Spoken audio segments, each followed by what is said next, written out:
Hey guys, what is up? It is me, Pagey, here once again with another video on The Flash Season 9. This is going to be my review for episode 2 for this season, otherwise entitled Hear No Evil. Had to quickly check just to make sure I got it correct. So of course, if you don't watch the episode, go away. What are you doing? Got to be talking about everything that happens in this episode, especially some stuff towards the end, which actually corrects some curiosities and some confusion from the end of episode 1. So yeah, if you haven't watched the episode, go away. But if you have watched the episode, you are continuing, let me know your opinions in the comment section down below. Always curious to read what you guys are thinking and your thoughts on theories and predictions and stuff moving forward.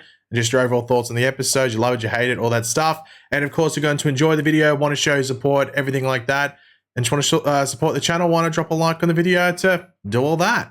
So last episode, we had Barry and Iris stuck in this like time loop thing with this new Captain Boomerang showing up, just being mixed in for good measure, with the end of the episode showing us that this new Captain Boomerang was actually working with the Red Death and they're building something. You know, what the hell are they building? With the end of the episode actually revealing a new look, not Caitlin. It's not Caitlin, it's just a new look character that's played by Danielle Panabaker. But the big question heading out of that into this episode is who the hell is that? What are they doing? Where are things going? But this episode as a whole was a bit of a strange one. I feel like the stuff that they did with this new character was okay. And I think it sets up some stuff, you know, some good stuff going forward for the rest of the season. But I felt like this episode was missing a storyline. I felt like there was some stuff that was missing to fill the episode out.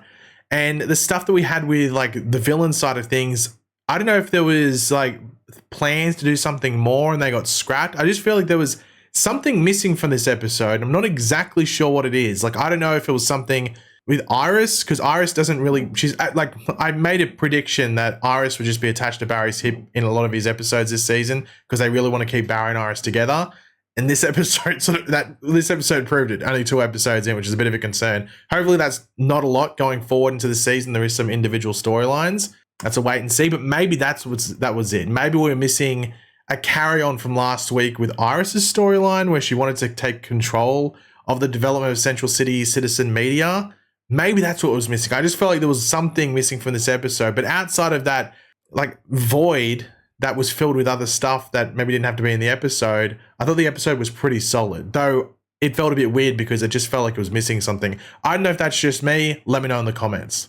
Well, let's just get into the actual breakdown of this episode because there's a decent amount of talk to, especially setting up stuff for not only the next handful of episodes, but the rest of the season. So we start from the end of last episode with Barry and this new like version of Caitlin, like an alternate version, whatever you want to call it, variety, I don't know, who asked to be called Snow because that's just, I guess, the best way to go about it now, just be called Snow.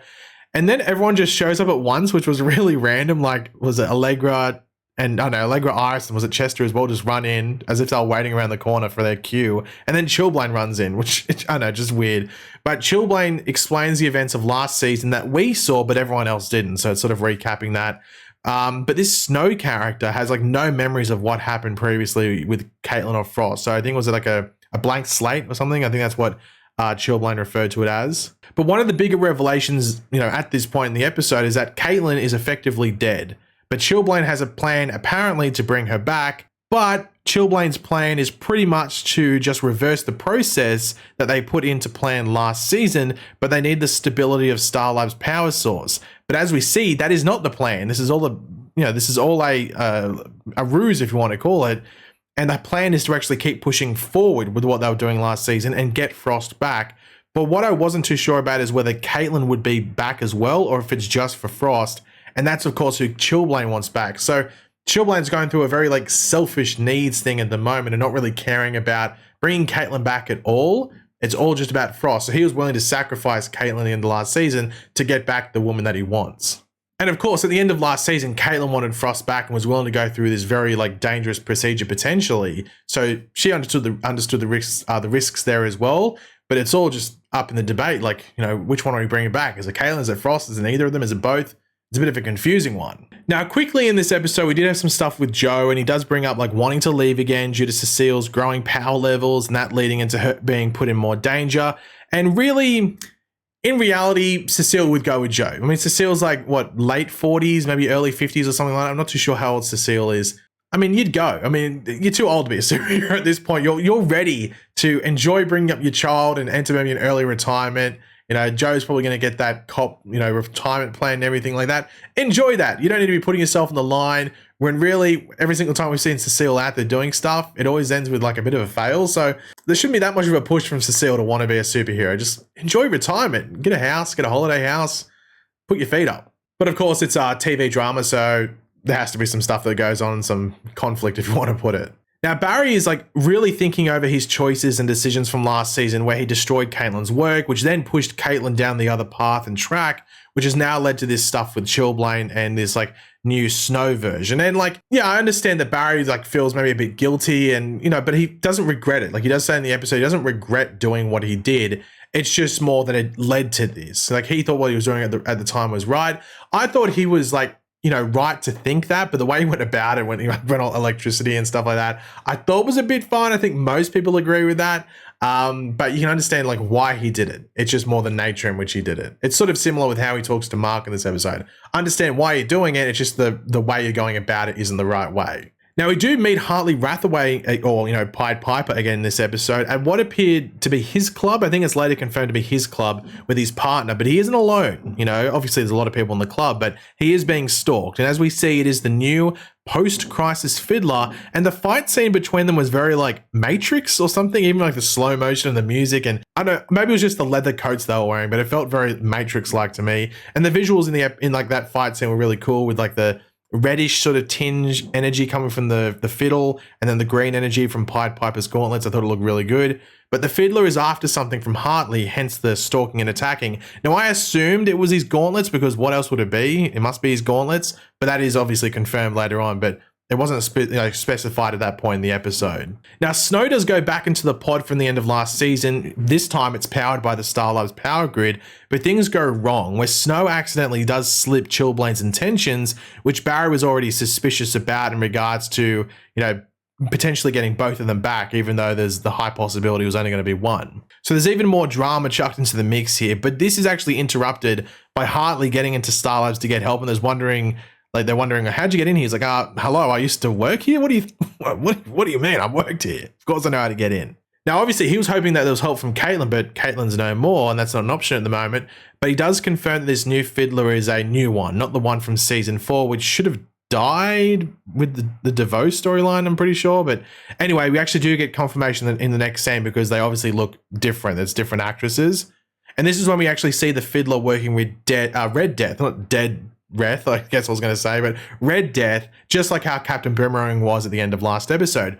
But this time, she's actually attacked and just been like, hey, boom, slapped to the ground. As she didn't succeed in her attack on Pied Piper and retrieving what Red Death needed, which, as I assumed earlier on, was the gauntlets. Now, Barry does meet with Mark in that bar, which I thought they'd gotten rid of. I think the real-life bar was torn down and they use as the outside, but obviously the inside thing would be, I guess, like a film set or something like that. But anyway, meets at the bar, and he doesn't really forgive him, but he just knows and understands why Mark did what he did or Chillblaine did what he did, promising that he will help him just as long as there isn't any more going rogue. That's the term he used. Now, at this point, I was like, okay, that's just a bit of a slip there. But now I'm like, oh, well, based off the end of the episode, I don't know which way they're going to go with Chillblaine. So that's a point of curiosity leading into next episode, maybe some episodes following that one. Like, is he going to be really, really annoyed? But that's a wait and see. Now, Snow talking to Hartley was a bit of an odd scene at first, but then it started to sort of line up with what I thought this character might have been like based off her look, which is like a bit of a guru, spiritual, like hippie type or something like that, like very like empathetic and all that. With her giving some of some other viewpoints for Hartley to see, who was like desperate to keep his partner safe, which I think sort of like helps Hartley potentially. But it's very different. And I like Daniel Panabaker plays in a very like almost like weird way. Like I'm trying to think of a character that's familiar. Like it's almost like, I don't know if anyone's watched, I don't watch a lot of Friends. I've only ever seen a bit of Friends, but it almost reminded me of like that Phoebe character from Friends. So I don't know if that's what other people felt. But it was giving me those type of vibes, like very like empathetic, spiritual, hippie guru. I don't know, maybe that was just me, but that's what I was feeling. Now, back at Hartley's club, we do see the Fiddler attack again, with Hartley showing up after bailing from Starlabs pretty quickly, with the Fiddler making Hartley's partner and his crew disappear, with Hartley thinking that they're dead. And though Barry shows up and destroys the Fiddler's, well, fiddle, I guess you'd call it, she has sonic screams as well, like I guess like Black Canary. However, Hartley, due to leveling up his gauntlet, sorry I had to chuck in leveling up just for the meme, he knocks Fiddler down and is about to kill her because he thinks that she killed his partner and his crew and all that. But we see, thanks to Barry, that they're sort of hidden by the frequency, I guess, or whatever. But as we see, the Fiddler is rescued by Captain Boomerang, with Hartley's gauntlets being what was wanted, which makes sense because you think, well, what the Pied Piper had, like pretty much his gauntlets, that's about it. Now, at the time, I wasn't sure what they were going to be used for, but actually, as we'll talk about, it does explain some issues that people had at the end of last episode and why they did what they did. So yeah, it lines up pretty well. And this is probably one of the big, like, oh, I wasn't expecting this to happen. And that's when Snow chooses to not, N-O-T, not, denies, doesn't want to do it, does not go into the pod to, choose between bringing back Caitlin or Frost. And she takes her own path. She's going to be the one that stays alive, which would have been a surprise, I guess, if Eric Wallace didn't pretty much say in an interview that this character goes through until the end of the season, pretty much, which in the back of my head, I thought she was going to go into the pod and it wasn't going to work, but she just chooses not to, which is the surprise. But her staying around in this form isn't the biggest surprise. But she takes the name Khione, which was the Greek goddess that Killer Frost's name was inspired by, which we talked about in a couple of videos when we were talking about this. So I'm not ridiculously shocked that they went down this path, because that was a name that was sitting there for her to potentially use. And it sounds very, spiritual, very like maybe hippie or whatever you want to call it. Like, oh, my name's Khione. So that's pretty cool. I think at least she has a name. I don't like the name Snow. Sounds so basic. Khione actually has a bit of a vibe to it, to be completely honest. Now, of course, Chillblaine is not very happy about this, but Hartley does destroy the pod, so it's not like he can really do too much about it. But of course, this does not help the situation. So it will be interesting to see what path that sends Chillblaine on and how he reacts, and maybe just needs some time to cool off, and maybe it might be up to Khione to step in and be like, hey, it's all good. Mellow out, dude. Now, the nightclub scene was pretty funny, I guess. I mean, it lines up with it fell in line with some of those other nightclub and dancing scenes that we've had in previous seasons, just with like goofy dancing and everything like that. And I noticed in the credits, if you stayed and watched the credits after the promo played, they had like alternate and I guess blooper scenes. I was like, oh, okay, that's random. I don't know if I got any of them to show, but I was like, okay, what the hell? So they had like other dancing scenes. So if you didn't know that and you want to go back and watch that, you can go back to the end of the episode and watch the credits, and they play like bloopers or like alternate dancing scenes. So random. I've never seen the show do that before, so there's a new one. But the end scene for the episode does explain some stuff and also sets up some more stuff going forward. So we do have Captain Boomerang implementing the gauntlets from Pied Piper on Red Death, which fix her frequency and stop her from vibrating, which explains why it was odd that they were, blurred out at the end of last episode. And was like, well, why is Red Death just vibrating constantly? Like, is there a need for it? Especially when I don't know. It was a bit weird that people thought that that's what was happening. I thought maybe it's because at the time they didn't have the suit done, but I guess it was because of this. But Red Death does say, the Flash disgraced me, and now Central City will pay the price, and justice will be served. So it makes you really wonder, one, what the hell did the Flash do? And two, because of the frequencies, is this multiverse related? Because that's the thing I'm wondering. Is it now, because, we saw it when they've done multiverse stuff in the past, that speedsters, they vibrate at different frequencies, but I wonder if maybe she's because she traveled in speeding, running obviously, or what, it might be displacement or something, that there is a different frequency there. I'm still worried that it's going to be like a reverse Flashpoint Batwoman. Hopefully it's not. I prefer it's multiverse. This sort of lines up with multiverse, but it might just be their weird way of doing it, where there is different frequencies and stuff like that. So yeah, we'll have to wait and see. But yeah, at least we got the first look at Red Death, and the suit looks pretty cool on screen, which I'm happy about. The helmet still looks a bit dodgy, but sometimes that happens. But yeah, overall, this episode, as I said before, I thought the stuff that really mattered going forward into the season was, I thought it was done pretty well. I thought the action scenes with Fiddler were done pretty well. The relevant stuff with this Snow Khione storyline were good. I just felt this episode was missing something, but I can't pinpoint it. I just think maybe it was missing an Iris subplot, just because it would have worked well off the end of last episode. And in retrospect, they might have gone back and done that. But and Iris was just sort of attached to Barry's hip in this episode, didn't really contribute more. So it's not like there was a reason that they didn't do that. Like they gave Candace Patton time off. She was in the episode a lot, but didn't really add much in the scenes she was in. So why not do the subplot there? So I'm a bit confused by that. And I think that might have been what this episode was missing. But I don't think it took too much away from the episode. It was just something just didn't feel right for a bit of it. So I don't know. Maybe I'm wrong. Maybe I'm right. I have no idea. You have to let me know if you felt the same. But yeah, guys, thanks for watching. Hopefully you enjoyed the video. If you did, be awesome. You could drop a like on it to show support. Let me know in the comment section down below your various thoughts on this episode. You love it, you hate it. Favorite parts, least favorite parts, any theories and predictions moving forward. Always curious to read what you guys are thinking. And of course, if you are new to the channel, make sure to subscribe.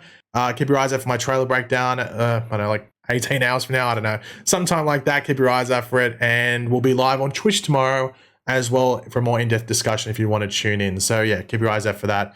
But yeah, until next video, guys, I'll catch you later and goodbye.